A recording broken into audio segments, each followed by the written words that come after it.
Welcome to Let Me Fix This. Enjoy the video. You start by confirming the exact model and current firmware, so you flash the correct package. Once done, back up your apps and settings to a PC or cloud. Make sure the player has steady power above 50% or is connected to constant 12V so it won't die mid-flash. Prepare the update media.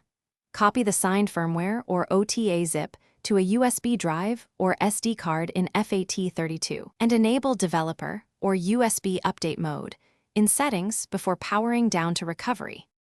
You now boot into recovery via the hardware key combo or ADB reboot recovery command.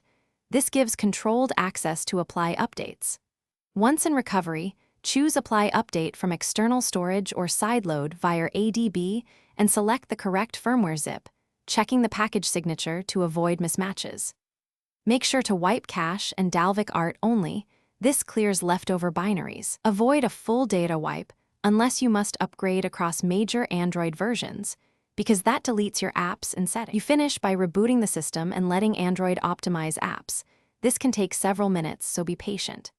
After boot, systematically verify touchscreen responsiveness, Bluetooth pairing, Wi-Fi, audio output, and GPS to ensure the update didn't break drivers. Restore your backup and reinstall apps if everything looks good. If you hit a boot loop or crashes, try reflashing the identical firmware package or flashing the factory stock image. This rollback is often the quickest troubleshooting fix and prevents bricking. Thanks for watching. If you found this helpful, don't forget to like and subscribe.